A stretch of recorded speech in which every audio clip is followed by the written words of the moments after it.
Minha fala aqui hoje será muito breve, um dos meus últimos discursos aqui nessa tribuna, e venho para trazer uma resposta à vereadora Luana, que veio aqui e desafiou os contrários às suas emendas a se pronunciarem.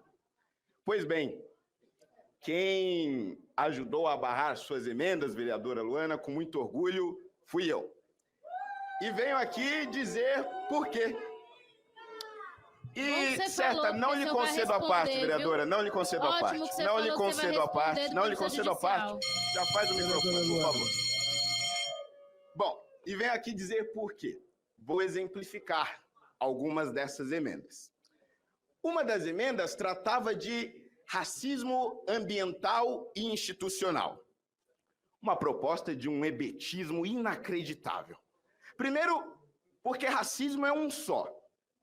Quem sofre racismo sabe da violência que é e sabe também que ele é cometido contra pessoas e por pessoas. Não pelo meio ambiente, não por uma instituição. E eu poderia aqui continuar essa argumentação por horas, mas eu vou fazer o contrário. Eu vou admitir que a teoria de racismo ambiental e a teoria de racismo institucional exista.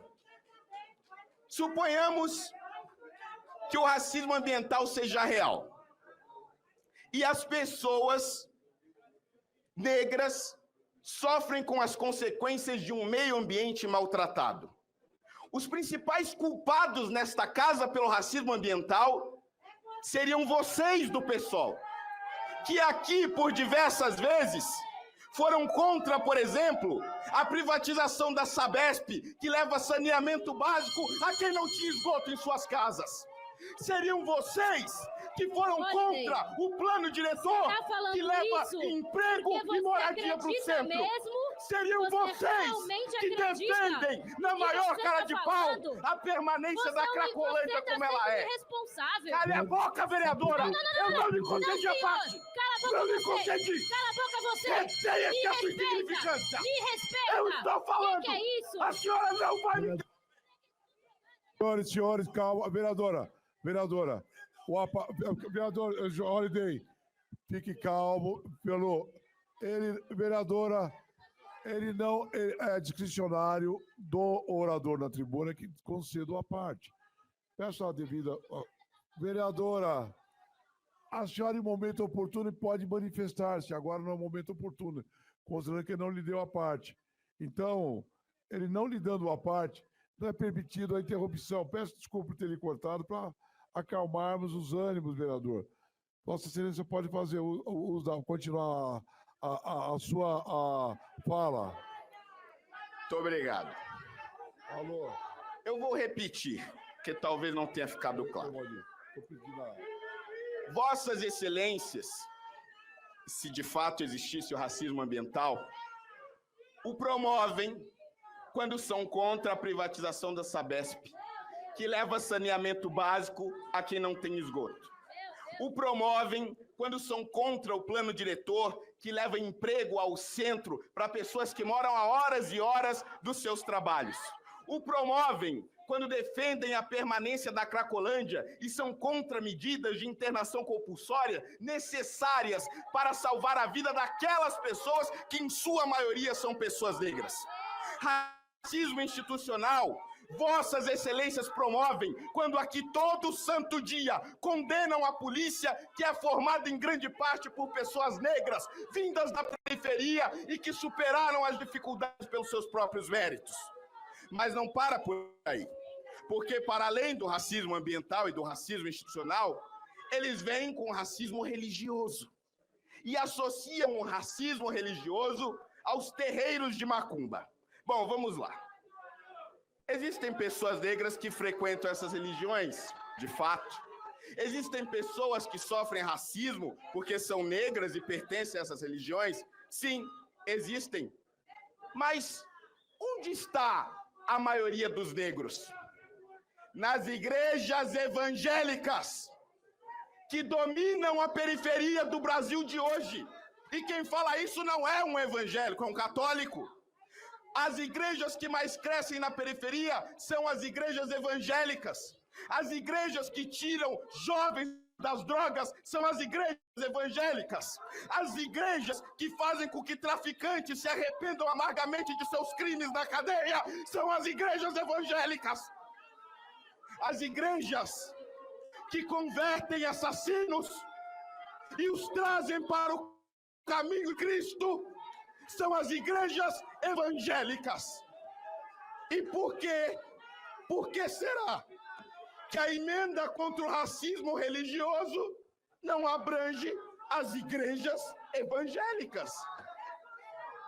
Mas vamos além. Vamos para o Nordeste, onde há um domínio.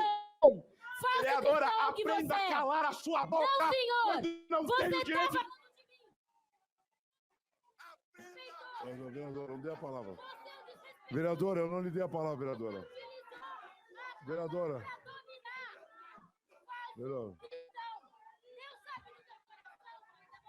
Vereador, pode prosseguir.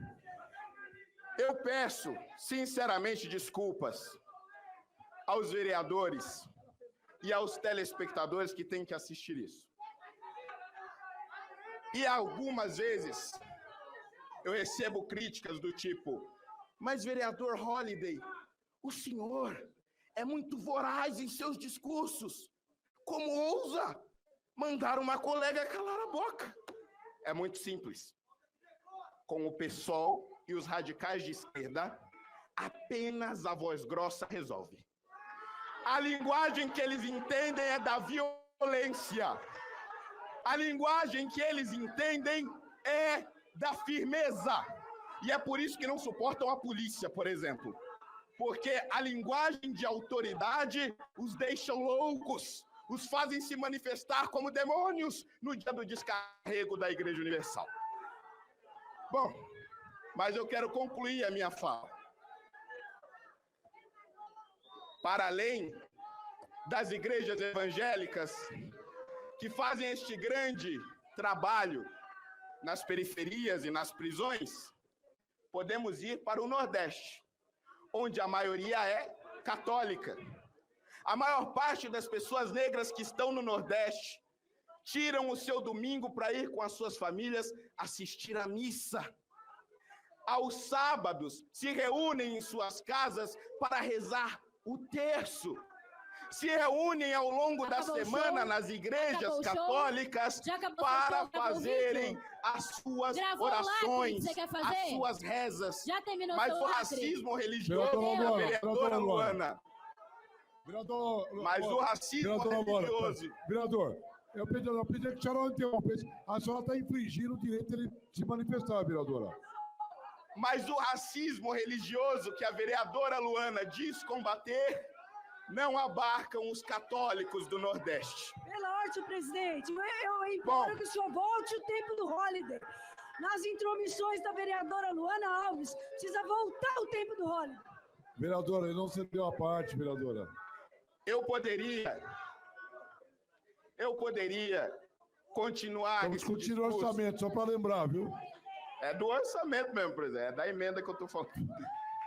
Eu poderia continuar aqui o discurso a noite inteira, falando das imbecilidades propostas nessas emendas. Mas o que eu gostaria realmente de dizer... Pediria que vocês voltassem ao tema. É para concluir agora. Mas o que eu gostaria realmente de concluir... Tem mais um tempo, pode mais que voltasse ao tema da peça orçamentária. Perfeito, presidente. Mas agora, para concluir definitivamente, o que eu gostaria realmente de dizer é que o meu último dia de mandato não poderia ter sido mais feliz do que hoje. Porque, senhor presidente, nós conseguimos barrar mais de 10 emendas absolutamente inacreditáveis do tamanho de sua imbecilidade. Absolutamente preconceituosas, extremistas e necessárias de serem derrubadas. Hoje é um dia feliz para mim, presidente, porque eu completo os 8 anos de mandato fazendo aquilo que eu prometi lá no começo. Combater o racismo da esquerda. O racismo que tentou impedir que eu chegasse a esta casa. O racismo da esquerda que me atacou dia após dia em todos esses 8 anos de mandato. Esse racismo tão cruel, tão falso e tão intenso que a esquerda propaga pelo nosso país todos os dias.